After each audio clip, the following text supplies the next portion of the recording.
नमस्कार, आप देख रहे हैं न्यूज 18 राजस्थान और आपके साथ मैं हूं प्रियंका राय। छात्र संघ के लिए वोटिंग का काउंटडाउन शुरू हो गया है। 2 साल बाद छात्र संघ चुनाव हो रहे हैं। वोटिंग से पहले स्टूडेंट्स के दिल में क्या बात है, कई शहरों से हमने जानने की कोशिश की। आइए शुरू करते हैं छात्र संघ का संग्राम।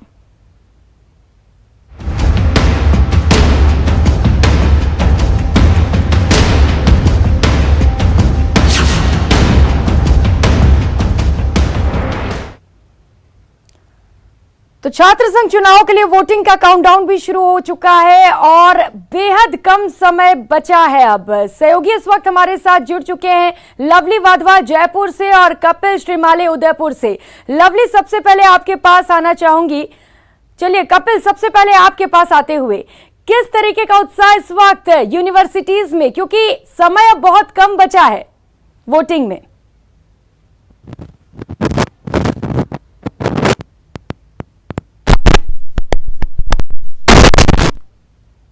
चुनाव की बात करूं तो यहाँ पर कुल 13,572 जो छात्र मतदाता हैं वे कल अपने मताधिकार का प्रयोग कर सकेंगे। और उसके पहले आप तैयारी देखिए कि 4 मतदान केंद्र बनाए गए हैं। सभी मतदान केंद्रों तैयारियां पूरी कर ली गई है। शांतिपूर्वक तरीके से, पूरी तरह से सुरक्षित मतदान हो सके, निष्पक्ष मतदान हो सके, इसको लेकर विश्वविद्यालय प्रशासन केंद्रीय छात्र संघ अध्यक्ष पद के लिए एबीवीपी के प्रत्याशी कुलदीप सिंह हमारे साथ में। कुलदीप, किन मुद्दों को लेकर चुनाव लड़ रहे हैं?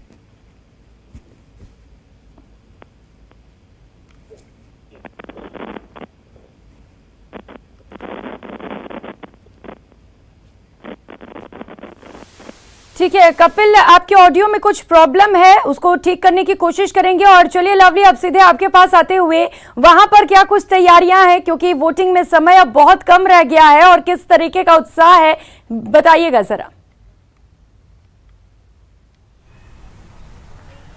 देखिए, कैंपस का इस वक्त हाल मैं आपको बताया तो यहाँ पर प्रशासन, शासन की, पुलिस के अधिकारियों की बैठक इस वक्त चल रही है। काफ़ी महत्वपूर्ण होता है जयपुर की राजस्थान यूनिवर्सिटी का चुनाव। कानून व्यवस्था के लिहाज से बड़ा चैलेंज रहेगा, क्योंकि इस बार जिस तरह से उत्पात मचा है यूनिवर्सिटी में, ऐसे में यूनिवर्सिटी कैंपस के आसपास धारा 144 जो है वोटिंग के समय में लागू रहेगी। जयपुर पुलिस कमिश्नर आनंद श्रीवास्तव की ओर से इस बारे में जो संबंधित थानाधिकारी, उन्हें डायरेक्शन जो है वो जारी किए गए हैं। कुछ वोटर्स हमारे साथ हैं, उनसे बात करते हैं। वोटर्स के मन में क्या चल रहा है, क्या चल रहा है वोटर्स के मन में चुनाव को लेकर के? देखिए, अभी छात्रों का पर्व होता है ये। विश्वविद्यालय में पिछले 2 साल से चुनाव नहीं हुए, तो छात्र बहुत उत्साहित है। और अभी मेरा मानना है कि जैसे 50% वोटिंग रहती है, अब की बार वोटिंग रेशो बढ़ेगा और विद्यार्थी बारिश के मौसम में एक अच्छी वोटिंग करेंगे और एक अच्छे उम्मीदवार को जिताएंगे, लाएंगे। अच्छा, किस तरह का कैंडिडेट देख रहे हैं इस बार जो छात्र हैं, किस तरह के कैंडिडेट का सिलेक्शन करना चाह रहे हैं? देखिए, छात्र जो हैं वो हमेशा से ही ऐसे कैंडिडेट का सिलेक्शन चाहते हैं जो उनके हितों की बात को उठाता हो, जो उनकी बात को आगे अधिकारियों तक पहुंचाता हो। ऐसे कैंडिडेट की वो तलाश में हैं। लेकिन चूंकि हम देखते हैं हमारे विश्वविद्यालय में कि क्या हो रहा है और क्या होना चाहिए। जैसे आज छात्र ही अपने वोटों को बेच रहे हैं, कहीं पर फिल्में देखने जा रहे हैं, कहीं पर कुछ चीज़ें मिल जाती हैं तो उस आधार पर अपने वोट को तोल रहे हैं, है ना। तो राजनीति ऐसी हो चुकी है कि कोई भी छात्र जो होता है वह खुद अपने स्वयं के विवेक से सोचकर नहीं वोट दे रहा है, प्रभावित करने की कोशिश की। हाँ, हमारे साथ में अध्यक्ष पद के निर्दलीय प्रत्याशी जो है प्रताप भानु, वो मौजूद है। प्रताप, कितना कॉन्फिडेंस है अपने को चुनाव को लेकर के, क्या लग रहा है, कहाँ तक पहुँचे हम? देखिए, मैं छात्र संघ चुनाव में 2018 से सक्रिय हूँ, तो आज मैं नामांकन मैंने भरा है, अध्यक्ष पद प्रत्याशी हूँ। मैं मेरी तरफ से सक्षम हूँ कि मैं आज चुनाव के अंदर खड़ा हूँ। मेरे साथियों के दम पर, मेरे वोटर्स के दम पर, मेरे सभी भाई बहनों के विश्वास से और उन सब के समर्थन से अच्छा, मैं यहाँ पे खड़ा हूँ। और मैं 26 तारीख को जो छात्र संघ चुनाव होने जा रहे हैं, मैं आप सबसे ये अपील करता हूँ कि मुझे आप सब अपना वोट देके इस पूर्व जो छात्र संघ इलेक्शन जो रहा है उसके पदाधिकारी हमारे साथ में मौजूद है, उनसे बात करते हैं। इस बार के इलेक्शन में कितना परिवर्तन नजर आ रहा पिछले इलेक्शन से? इस बार के इलेक्शंस में परिवर्तन तो ये नज़र आ रहा है, पहले 2 साल बाद में ये चुनाव हो रहे हैं। 2 साल बाद में चुनाव हो रहा है ना, तो लोगों ने इतनी गंदगी फैला दी है कि इसे ना एक जातिकरण समीकरण से देखा जा रहा है। मतलब वोट छात्र छात्राओं की जाति से डिसाइड किया जा रहा है कि तुम कैसे वोट दोगे, तुम्हें कैसे क्या करना चाहिए। उन्हें मैं ये बताना चाहती हूँ, तुम स्टूडेंट्स हो यहाँ कोई जाति नहीं होती, समाज अलग नहीं होता है, सर समाज होता है। 36 कौमों का चुनाव होता है। ये राजस्थान यूनिवर्सिटी है, छात्र संघ चुनाव है, छात्रों की राजनीति है। तो यहाँ के बाहरी जो छात्र प्रवेश करते हैं, जो यहाँ पे गुंडागर्दी करते हैं, तो उनका यहाँ कोई काम नहीं है। तो यहाँ पे ये देखा जा रहा है कि ना तो प्रशासन में सख्ती नजर आ रही है, ना पुलिस प्रशासन सख्त नजर आ रहा है, सुस्ती नजर आ रही है। और वोटर से उनसे बात करते हैं। आप बताइए, इस बार किस तरह का हम अध्यक्ष चुनने जा रहे हैं, कैसे लोगों को चुनने जा रहे हैं इस बार? इस बार जो छात्रों के बीच में 365 दिन रहकर जिसने धरातल लेवल पर कार्य किया है, उसको हम छात्र संघ का अध्यक्ष चुनेंगे। और जातिवाद और समाजवाद क्षेत्रवाद से ऊपर बढ़कर हम जो छात्रों के लिए जिसने मेहनत की है उसको हम अपना छात्र संघ अध्यक्ष रूप में चुनेंगे। अच्छा अजी बताइए, समस्याओं की बात करें, मोटी 2 समस्याएं बताइए यूनिवर्सिटी की। सबसे बड़ी 2 समस्याएं क्या है? समस्याएं तो खूब है, जैसे प्रोफेसर क्लास में नहीं आते हैं, और भी जैसे अभी सड़क है यहाँ की। स्कूल स्टूडेंट क्लास में आते हैं? जी बिल्कुल, कई आते हैं, कई डिपार्टमेंट में आते हैं। जी बताइए, आइए जरा। सड़कें हैं, पूरी सड़कें टूटी हुई है डिपार्टमेंट की, और हॉस्टल्स की हालत खराब है, जर्जर हो रखे हैं हॉस्टल। और भी हॉस्टल्स में जैसे लाइट की सुविधा नहीं है, बेंच की सुविधा नहीं है, कूलर की सुविधा नहीं है, मेस में अच्छा खाना नहीं मिलता है, और भी खूब इत्यादि असुविधाएं हैं। अच्छा आप बताइए, क्या सजेशन, क्या किस तरह का अध्यक्ष होना चाहिए, किस तरह का पैनल होना चाहिए? पहले तो मैं बोलूंगा, जिस प्रकार जिस भाई ने बोला प्रोफेसर क्लास में रहते हैं, मैं बताना चाहूंगा प्रोफेसर क्लास में आते हैं, सभी क्लासों में, चाहे एक बच्चा क्यों ना उसको पढ़ाते हैं, स्टूडेंट आने चाहिए भाई। बाहर बेंच में कोर्ट में संबंध होता है, उसी प्रकार से। समस्या क्या है यहाँ की, मोटी समस्या क्या है? मोटी समस्या इस प्रकार से भाई ने भी सड़क की बताई है। दूसरी समस्या यहाँ पे और शिक्षा ऑनलाइन होनी चाहिए, एडम ब्लॉक डिजिटलीकरण होना चाहिए, और अनेक प्रकार की सुविधाएं विश्वविद्यालय मिलनी चाहिए। चलिए ठीक है लवली, और भी जो मतदाता हैं उनसे बात करने की कोशिश करेंगे और जानने की कोशिश करेंगे कि उनके मन में क्या कुछ है। उससे पहले विक्रम जागरवाल बीकानेर से हमारे साथ जुड़ चुके हैं और कपिल श्रीमाली लगातार हमारे साथ जुड़े हुए हैं। कपिल, जरा बताइए कि उदयपुर में जो विश्वविद्यालय है वहां क्या कुछ मुद्दे रहने वाले हैं जिनके बिहाव पर वोटिंग किए जाएंगे? बिल्कुल, देखिए किन मुद्दों पर ये चुनाव लड़ा जाएगा। छात्र संघ चुनाव से जुड़े जो प्रत्याशी हैं या फिर जो छात्र, उन्हीं से हम बात करेंगे। कुलदीप कर रहे थे, किस तरह के मुद्दे रहेंगे? नमस्कार, आपका बहुत बहुत धन्यवाद। छात्र हितों के मुद्दे रहेंगे। अखिल भारतीय विद्यार्थी परिषद समय समय पर छात्र हितों के मुद्दे उठाती आई है और उनके हितों की रक्षा करती आई है। मेरा प्रमुख मुद्दा ये रहेगा कि अगर कोई छात्र विश्वविद्यालय में पढ़ने आता तो उसको घर की एक आस रहती है कि वो नौकरी लगे। तो मेरा सबसे बड़ा प्रयास ये रहेगा प्लेसमेंट सेट और लाइब्रेरी में ऐसी सुविधा कराऊं ताकि प्रतियोगी परीक्षाओं के लिए यहाँ का पढ़ने वाला छात्र आराम से प्रतियोगी परीक्षाओं की तैयारी कर सके। अच्छे जो प्रोफेसर है, अनुभवी प्रोफेसर है, अपने आप जो पढ़ाते हैं, उनका कहीं न कहीं उस अनुभव का लाभ मिले और वो प्रतियोगी परीक्षाओं में सफल हो। अच्छा आप बताइए, आप चुनाव लड़ रहे हैं, किस पद के लिए लड़ रहे हैं और क्या बड़े मुद्दे रहने वाले हैं एनएसयूई के? देव सोनी, केंद्रीय छात्र संघ अध्यक्ष प्रत्याशी मोहनलाल सुखड़िया विश्वविद्यालय के अध्यक्ष पद पर चुनाव लड़ रहा हूँ। इस बार हम जो चुनाव लड़ रहे हैं, एबीवीपी जो हर बार चुनाव लड़ती है, पिछले 3 बार से इनके अध्यक्ष हैं, हर बार वो मुद्दे वो बातें लेकर हम आप चुनाव लड़ने आ जाते हैं। मैं छात्राओं से कहना चाहूँगा, इस बार इस भाई को मौका देवें। मैं 100% आपसे वादा कर रहा हूँ, इस बार इतिहास में पहली बार जैसे बदलाव देखने को नहीं मिले हैं, वैसे आपको बदलाव देखने को विश्वविद्यालय में आपको बदलाव देखने को मिलेंगे। मेरा पहला मुद्दा रहेगा विश्वविद्यालय के जो रिक्त पद पड़े हैं इतने सालों से, उनकी पूर्ति करना। दूसरा मुद्दा रहेगा विश्वविद्यालय में प्रवेश परीक्षा परिणाम, जिनकी बातें सभी लोग करते हैं लेकिन उनके ऊपर कोई काम नहीं कर पाता। विश्वविद्यालय के साथ, विश्वविद्यालय के प्रशासन के साथ बैठकर ऐसे तंत्र की स्थापना करना, ऐसी प्रणाली बनाना जिससे विश्वविद्यालय में आने वाले छात्र छात्रा जो दूर दराज गाँव से आते हैं उनको प्रवेश परीक्षा परिणाम की इसी सुगम प्रणाली प्राप्त हो, जिससे विश्वविद्यालय का माहौल सकारात्मक रहे, पढ़ाई पर उसका किसी भी प्रकार का कोई इफेक्ट नहीं आवे।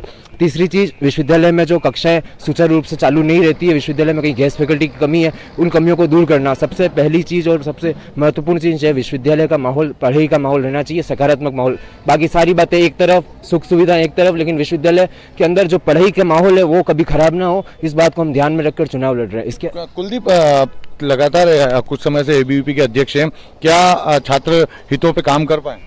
अगर एबीवीपी के प्रत्याशी जीता है तो इसका मतलब कहीं न कहीं छात्रों का विश्वास है अखिल भारतीय विद्यार्थी परिषद में काम कराती है छात्र हितों के लिए सदैव। अखिल भारतीय विद्यार्थी परिषद देश का सबसे बड़ा संगठन और एक निस्वार्थ संगठन है, जो छात्र संघ चुनाव में ही नहीं आता है, वो सदैव समाज में भी रहता है, कैंपस में रहता है। उनका समाज सेवा और छात्र सेवा का काम है। वो चुनाव लड़ना ही मकसद नहीं है। छात्रों का विश्वास है, इसीलिए लगातार जीतते आए हैं, इस बार भी जीतेंगे। छात्रों का भरपूर लगता है कि लगातार जो एबीवीपी पिछले कुछ समय से जीत रही है, क्या कहना चाह रहे थे भैया? वो जो लगातार जीत रही है उसको आप ब्रेक कर पाएंगे? मुझे पूरा विश्वास है, विश्वास दिलाकर एबीवीपी को जिताया। पिछले 3 सालों से हर बार एबीवीपी ने विश्वासघात किया है, इस बार मुझे पूरा विश्वास है। छात्र छात्राएं मेरे साथ हैं, पूरा छात्र संगठन मेरे साथ है, मुझे पूरा विश्वास है इस बार इतिहास बनेगा। 5 सालों बाद विश्वविद्यालय में पुनः एनएसयूआई आएगी। कपिल, तो फिलहाल उम्मीदवार तमाम बड़े बड़े दावे कर रहे हैं कि छात्रों की जो समस्याएं हैं उनको खत्म किया जाएगा, लेकिन देखने वाली बात ये होगी कि जब जीत कर वहां पर वो मौजूद रहते हैं तब क्या कुछ कराते हैं। विक्रम, आपके पास आते हुए बीकानेर में यूनिवर्सिटी से क्या कुछ तस्वीरें निकलकर सामने आ रही, वहां पर कितना उत्साह है छात्रों में और क्या कुछ बड़े मुद्दे हैं वहां पर? देखिए, मैं आपको बता दूं कि अगर बीकानेर की बात करें तो बीकानेर में जो महाराजा गंगा सिंह यूनिवर्सिटी है उसका चुनाव हमारे बीकानेर संभाग के सबसे बड़े डूंगर कॉलेज के सामने कुछ भी नहीं है, क्योंकि यहाँ 9000 से अधिक जो छात्र हैं उनके बीच मुकाबला होता है और यूनिवर्सिटी में केवल मात्र 900 और कुछ वोटों पर ही जो है प्रत्याशी का चयन किया जाएगा। यानी कि यूनिवर्सिटी प्रेसिडेंट का इलेक्शन जो है वो 1000 वोटों के बीच में ही है, लेकिन जो संभाग का सबसे बड़ा डूंगर कॉलेज है उसमें 4 प्रत्याशी जो मैदान में डटे हुए हैं, उनमें से मुख्य रूप से एनएसयूआई, एबीवीपी और एसएफआई के साथ एक अन्य प्रत्याशी के बीच में जो ये चतुष्कोणीय मुकाबला देखने को मिल रहा है। और संभाग का सबसे बड़ा कॉलेज होने के कारण से यहाँ छात्र भी काफ़ी हैं और ग्रामीण क्षेत्र की अगर बात करें तो ग्रामीण क्षेत्र के भी काफ़ी सारे कैंडिडेट्स हैं। हमारे साथ जो छात्र नेता हैं वो मौजूद हैं, उनसे ही बात कर लेते हैं। जी, क्या इस बार चुनाव में जो है आप लोगों के मुद्दे रहने वाले हैं? इस छात्र संघ चुनाव में हमारे निम्न मुद्दे हैं, जैसे कि क्लासों का नियमित संचालन, खेल ग्राउंड का नवीनीकरण और सेना भर्ती की तैयारी करने वाले जो भी युवा साथी हैं उनके लिए एक ट्रैक का निर्माण किया जाए, ई लाइब्रेरी का निर्माण किया जाए।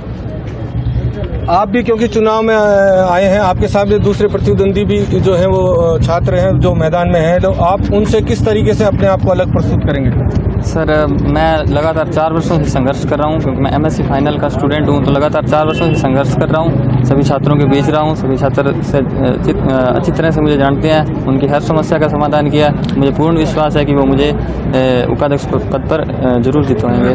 ये हमारे साथ रामनिवास कुपना है, उनसे बात कर लेते हैं। लंबा अनुभव है इनका और छात्र राजनीति का, क्या किस तरीके से आप ये पूरा चुनाव देख रहे हैं, क्योंकि बीकानेर संभाग में यूनिवर्सिटी से भी ज़्यादा बड़ा चुनाव जो है वो डूंगर कॉलेज का, क्या कहना चाहिए? मैं न्यूज़ 18 के माध्यम से बताना चाहता हूं कि राजकीय डूंगर महाविद्यालय संभाग ही नहीं बल्कि राजस्थान का सबसे बड़ा राजकीय महाविद्यालय, जहां अगर इस वर्ष चुनाव जो तय समय उससे थोड़े जल्दी हुए, अन्यथा 12,000 से ज़्यादा मतदाता होते। इस वर्ष 9,153 मतदाता है। हमारा जो हमेशा चुनाव लड़ने का एजेंडा है वो मुद्दों को लेकर रहता है, भले ही हमारे अन्य साथी जो चुनाव लड़ रहे हैं वो आरोप प्रत्यारोप की राजनीति करें। मैं न्यूज़ 18 के माध्यम से बताना चाहता हूँ इस वर्ष के जो 5 महत्वपूर्ण जो एजेंडा है, जो मुद्दे हैं जिनको लेकर हम चुनाव लड़ रहे हैं, सेना भर्ती की तैयारी करने वालों के लिए ट्रैक का निर्माण हो, ई लाइब्रेरी डूंगर महाविद्यालय के अंदर बने, खेल मैदान का डूंगर महाविद्यालय के अंदर विकास हो, नियमित रूप से कक्षाओं का संचालन हो और एक ऑडिटोरियम डूंगर महाविद्यालय के अंदर बने। इन 5 मुद्दों को लेकर हम चुनाव लड़ रहे हैं। मैं आपके माध्यम से स्पष्ट करना चाहता हूं कि इस छात्र संघ के कार्यकाल के दौरान इन तमाम मुद्दों को हल करने का हम काम करेंगे। पर इस बार का जो चुनाव है उसमें क्योंकि एनएसयूआई के कुछ साथी जो है आपसे नाराज भी चल रहे हैं, आपके प्रत्याशी से नाराज चल रहे हैं, उसके साथ ही जो अन्य जो प्रत्याशी जो मैदान में है, कितना कड़ा मुकाबला आप मानते हैं अपने लिए?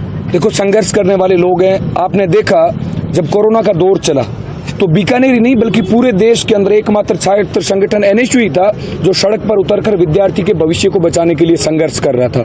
आज की युवा पीढ़ी जागरूक है, वो भली भांति जानती है कि 365 दिन 24 घंटे जो उनके लिए संघर्ष करता है। अगर संघर्ष की बात करें तो मुझे नहीं लगता कि बीकानेर के अंदर एनएसयूआई संगठन के अलावा किसी यहाँ पर चतुष्कोणीय मुकाबला होने वाला है और वाकई मुकाबला बेहद दिलचस्प होगा। फिर से आपके पास आऊंगे, लेकिन उससे पहले रंजन दवे जोधपुर से इस वक्त हमारे साथ जुड़ चुके हैं।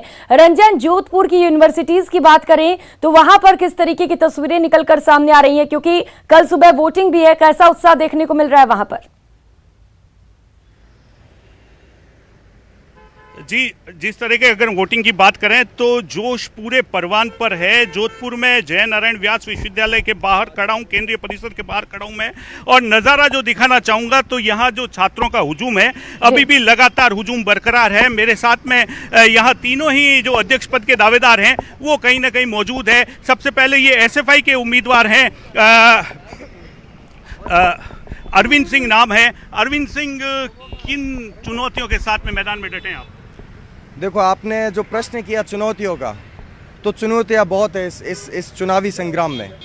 हम लोग सबसे पहले मैं यहाँ पर बतौर एक NSY को प्राथमिकता दे रहा था, उससे तैयारी कर रहा था। मैं धन्यवाद देना चाहूँगा SFI संगठन का, जिन्होंने मुझ पर भरोसा जताया। बतौर SFI प्रत्याशी इस बार हम ऐसे कई मुद्दों को लेकर चुनाव लड़ रहे हैं, पर मैं आपके चैनल के माध्यम से कहना चाहूँगा हमारे प्रदेश की सरकार के मुखिया जी को, मेरी राजनीतिक पृष्ठभूमि सबको पता है, परंतु मैं फिर भी कहना चाहूँगा कि अपने पुत्र मोह में आप 5 गांव के बूते पूरे हस्तिनापुर को आग मत लगाइए। आप समझने का प्रयास कीजिए कि किस प्रकार से जोधपुर में क्या स्थितियां हैं। आपके पुत्र यहां आकर एक छात्र संघ के चुनाव को लेकर इतना बड़ा बनाने का प्रयास कर रहे हैं। ये कहीं ना कहीं दिखाता है कि युवाओं में जो आप लोगों के प्रति जो घृणा है ये बाहर आएगी, और 27 तारीख को हम चुनाव जीत रहे हैं। जी देखिए प्रियंका, लगातार जिस तरह का माहौल यहाँ नजर आ रहा है, तकरीबन 17,400 के आसपास ऐसे उम्मीदवार हैं जो कि अपने मताधिकार का प्रयोग करेंगे विद्यार्थी के रूप में। उसके अलावा जोधपुर में अगर बात की जाए तो जय नारायण व्यास विश्वविद्यालय में जातिगत आधार पर भी देखा जाए तो एक बहुत बड़ी चुनौती के रूप में यहाँ चुनाव देखे जाते रहे हैं। और बिल्कुल रंजन, और सभी उम्मीदवारों की ओर से फिलहाल यही दावे किए जा रहे हैं कि जीत तो उन्हीं की होनी है। हालांकि ये जल्दी स्पष्ट भी हो जाएगा। लवली, आपके पास आते हुए ये भी कहा जा रहा है, अटकलें लगाई जा रही हैं कि जाति को लेकर भी वोटिंग की जा सकती है। इसे लेकर क्या सच्चाई है, जरा छात्रों से ही बात करिए और जानने की कोशिश करिए। देखिए, इस वक्त सबसे महत्वपूर्ण बात ये, न्यूज़ 18 पर एक्सक्लूसिवली वो तीनों दावेदार मौजूद हैं जो चुनाव के मैदान में अध्यक्ष पद के लिए चुनाव लड़ रहे हैं। राजस्थान यूनिवर्सिटी का बहुत महत्वपूर्ण चुनाव है। यहां से शुरू करते हैं। निर्मल चौधरी जो है वो मैदान के अंदर हैं, इधर से निहारिका जोरवाल जो है वो मैदान में है, इनका साथ दे रहे लोकेंद्र सिंह, और इनके साथ में मौजूद है ABVP से नरेंद्र यादव। तीनों से बात करने की कोशिश करते हैं। सबसे पहले निर्मल, क्या लग रहा है आपको, चुनाव कितना आसान नजदीक आ रहा है और किससे ज्यादा खतरा फील हो रहा है इस वक्त? सब अपनी अपनी बराबर मेहनत कर रहे हैं, सब अपना संघर्ष बड़ा मजबूत तरीके से कर रहे हैं। सब राजस्थान विश्वविद्यालय के शिक्षा के उच्च स्तर के लिए लड़ाई लड़ रहे हैं। यहाँ के प्रत्येक स्टूडेंट की लड़ाई लड़ रहे हैं, नियमों में रह के लड़ाई लड़ रहे हैं। अब देखो, जितनी मेहनत जिसने करनी थी, कुछ लोग कई सालों से मेहनत कर रहे थे। जैसे मैं कोविड काल जैसी महामारी चल रही थी, उस समय से लेके अब तक राजस्थान विश्वविद्यालय के प्रत्येक छात्र छात्रा की मदद करता आया हूँ। सब अपनी अपनी जगह बड़ी अच्छी जिम्मेदारी से मेहनत कर रहे थे। कोई 2 कमिटमेंट दे दीजिए, जो अगर आप चुनाव जीतते हैं तो क्या 2 कमिटमेंट है आपके पास? एक, राजस्थान विश्वविद्यालय की जो लाइब्रेरी बनी हुई कई सालों से बनी हुई है, उसका अभी तक सरकार को समय नहीं मिला इनॉग्रेशन करने के लिए। यदि मैं छात्र संघ अध्यक्ष बनता हूं तो पहले लाइब्रेरी का उद्घाटन होगा और उसमें राजस्थान विश्वविद्यालय की छात्र शक्ति बैठेगी।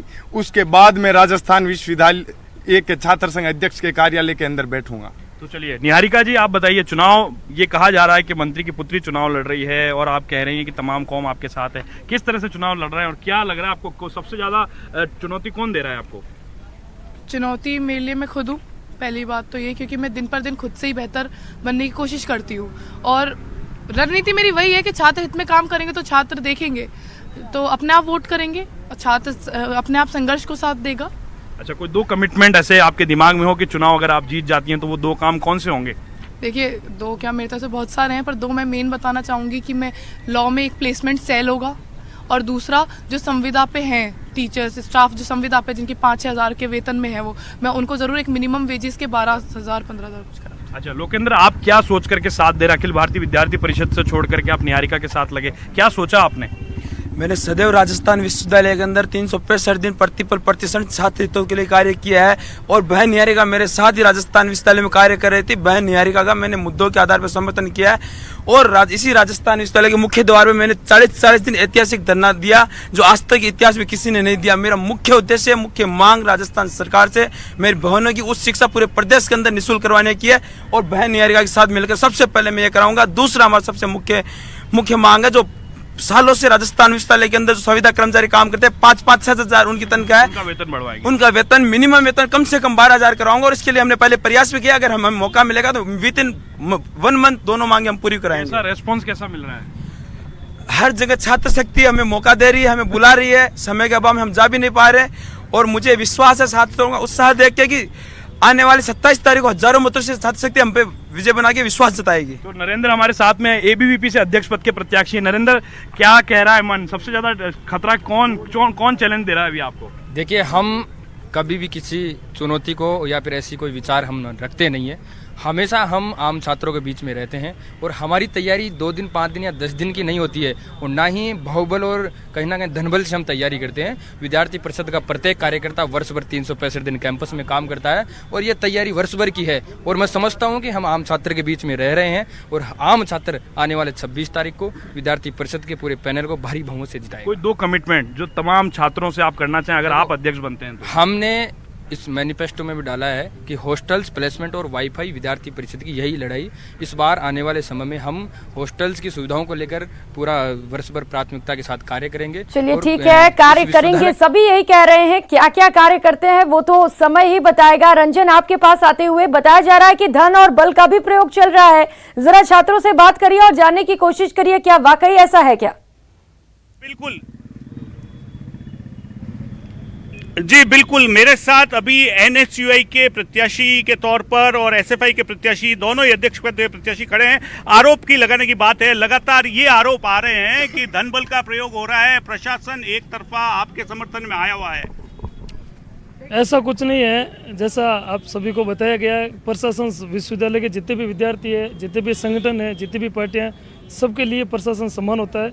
सब विद्यार्थियों पर प्रशासन का सबका अधिकार होता है। कोई किसी भी प्रकार का, किसी संगठन या किसी पार्टी का प्रशासन अलग से कोई हकदार नहीं। अरविंद सिंह है, अरविंद सिंह एसएफआई से अध्यक्ष पद के दावेदार है। इनकी बातों में कितनी सच्चाई लग रही है आपको? देखो, मैं इनकी बातों पर न कोई कटाक्ष करना चाह रहा हूँ, पर मैं जो यथार्थ है उसको कहते हुए कतई संकोच नहीं है। क्योंकि जिस प्रकार से जो कार्यालयों को लेकर हम काम कर रहे थे, पुलिस ने एक तरफा कार्रवाई करते हुए मैं और मेरे साथी का कार्यालय बंद करवाया था। परंतु जब यहाँ पर एक राजनीतिक संगठन का जो राष्ट्रीय पार्टी समर्थित है, राजस्थान में जो सरकार रूलिंग गवर्नमेंट है उसका समर्थित, जब वहाँ कार्यालय का उद्घाटन मेन पुलिस लाइन पर हो रहा था, तब पुलिस ने आंखें बंद करके वो कार्यालय को उद्घाटन करने की अनुमति दी। इससे बड़ा और आपके सामने उदाहरण हो क्या सकता है? जी देखिए प्रियंका, लगातार जो है आरोप प्रत्यारोप के दौर जारी है और जब से वैभव गहलोत ने यहाँ 2 बैठक की उसके बाद में लगातार सरगर्मियां बढ़ी है। बिल्कुल रंजन, सरगर्मियां बढ़ी हैं और आरोप प्रत्यारोप का दौर अभी जारी भी रहने वाला है। विक्रम, आपके पास आते हुए कितनी तैयारियां यूनिवर्सिटीज में देखने को मिल रही हैं, क्योंकि हंगामा भी अक्सर होता रहता है। सुरक्षा को लेकर क्या कुछ इंतजाम है? देखिए, अगर चुनाव की बात करें तो चुनाव में पूरी तरीके से जो प्रशासन है और कॉलेज प्रशासन है पूरी तरीके से मुस्तैद है और बीकानेर जो पुलिस प्रशासन है उसने भी अलग से एक व्यवस्था की है। हालांकि जो मुख्य जो कॉलेज हैं बीकानेर के, चाहे राजकीय डूंगर महाविद्यालय हो, चाहे बालिकाओं का जो सुदर्शना महाविद्यालय है, उन दोनों पर ही जो है वो पुलिस का भारी जाब्ता तैनात रहेगा। सुरक्षा के इंतजाम है। जरा छात्रों से बातचीत करिए और ये जानने की कोशिश करिए, क्या जाति को लेकर वोटिंग की जा रही है? क्योंकि ऐसी बातें निकलकर सामने आ रही हैं। जी बिल्कुल, क्या मानते हैं आप, इस बार का जो चुनाव है क्या जाति को लेकर ज्यादा वोटिंग की जाएगी क्या? नमस्कार, मैं साहिद खान कायम खानी। सब फालतू बातें हैं। सत्य तो यह है कि इस बार छात्र जो है छात्र हित के लिए वोट कर रहा है। जातीय समीकरण सब बहकावे वाली बातें हैं। जातीय समीकरण से परे हटकर इस बार जो है छात्र वोट पोल करेगा। कोरोना महामारी के बाद इस बार छात्र संघ चुनाव हो रहा है, तो जितने भी साथी यहाँ जो खड़े हैं वो अपने अपने मुद्दे को लेकर जो स्वच्छ और साफ सुथरी राजनीति है उसके पक्ष के अंदर मतदान करेंगे। उनको पता है कि किस व्यक्ति को वोट पोल करना है, किसको नहीं, क्योंकि राजकीय डूंगर महाविद्यालय संभाग का ही नहीं। क्या लगता है आपको, क्या ऐसे मुद्दे हैं छात्रों के जिनको लेकर इस चुनाव में जो है वो महत्वपूर्ण रहने वाले मुद्दे रहने वाले ये हैं कि प्रशासन की व्यवस्था जो बहुत समय से अड़ी हुई थी राजकीय डूंगर महाविद्यालय के अंदर, जो चयन प्रक्रिया की है, पार्किंग की प्रक्रिया की है, उससे छात्र बहुत ज़्यादा खुश है। क्योंकि आज से कुछ समय पहले जब ये चयन प्रक्रिया नहीं थी, उस समय छात्र भयभीत रहते थे, परेशान रहते थे कि हम रोड के ऊपर चलेंगे तो कोई ना कोई कार आएगी, स्टंट करेगी तो कहीं हमें टक्कर ना मार दे। और धीरे धीरे कपिल, आपके पास आते हुए जरा छात्रों से बातचीत करिए और जानने की कोशिश करिए कि वहां पर कौन कौन से बड़े मुद्दे हैं जिनके मद्देनजर वोटिंग की जाएगी कल।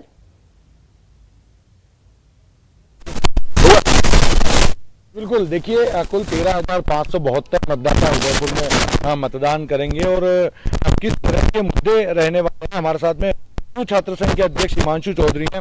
हिमांशु, किस तरह के मुद्दे रहने वाले वोटिंग होगी? नहीं, देखिए जातिगत व्यवस्था से काफ़ी दूर है। मेरे को ही ले लीजिए, जब बना था तो मेरे जाति के बहुत कम वोट हुआ करते थे। चलिए ठीक है, बहुत सारे मुद्दे हैं, प्रत्याशी भी बहुत सारे हैं, दावे भी कई सारे किए जा रहे हैं। फिलहाल वक्त बहुत कम बचा है और जल्द ही जो दावे हैं और जो प्रत्याशी हैं कौन जीत हासिल करता है ये भी सभी को पता चल जाएगा। बहुत शुक्रिया लवली, रंजन, कपिल और विक्रम, आप सभी का इन तमाम जानकारियों के लिए। तो फिलहाल इतना ही, मुझे दीजिए इजाजत, नमस्कार।